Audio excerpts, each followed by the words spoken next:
So vaccines have really only been around for about the last century, but the idea and concept of inoculation has been around for a lot longer than that. And this really goes back to ancient civilizations, mostly thinking about the organism smallpox. It wasn't until about the 1700s that the idea of vaccination came about.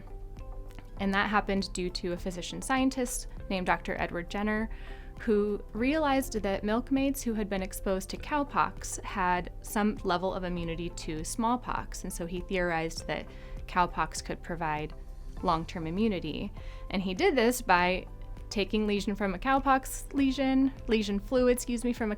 lesion, and putting it into an 8-year-old boy, letting him get ill and recover, and then exposing him to smallpox, and that child did not get smallpox. And so he theorized that the cowpox inoculation could provide immunity to smallpox.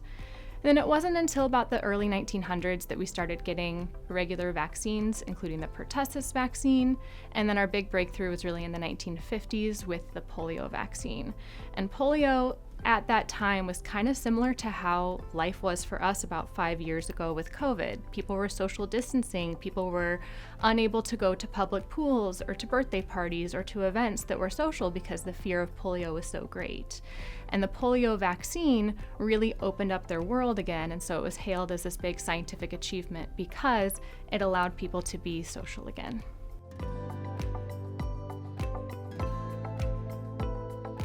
Vaccines have had a huge impact on public health, and sometimes this can be hard to quantify because there's not necessarily a visible change in our experience, in our illness rate that we can truly see. So say you have a kid who has a pneumonia, they come to my clinic, they're sick, they're breathing hard, they need oxygen. I admit them to the hospital, they get oxygen and IV antibiotics, and about 48 hours later, your kid is back to feeling well again and being back to their normal energy and personality.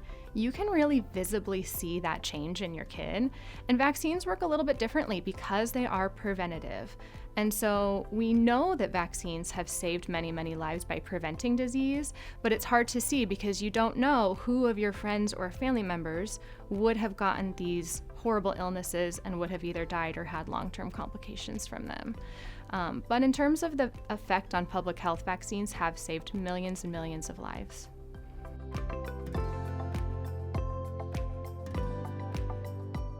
When I think about successful vaccination campaigns, the first that comes to mind is smallpox. Smallpox was eradicated in the 1980s. Prior to eradication, it was a very severe illness that had a high risk of morbidity or mortality, so death or long-term complications for patients.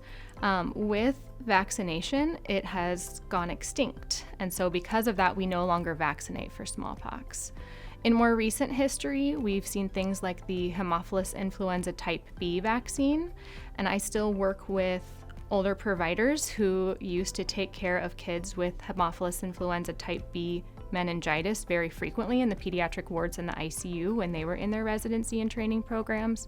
And we have seen just in this time period that with the advent of the vaccine, the rates of Haemophilus influenza type B meningitis have really decreased, and it's not a very common cause of meningitis in kids anymore.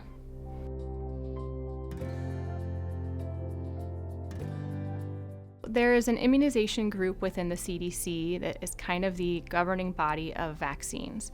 But the CDC is not the only organization that's thinking about vaccines. There's about 8 other groups, including the AAP and the American Medical Association, who actually have a say in our vaccine schedule, when vaccines are recommended, and for what age group.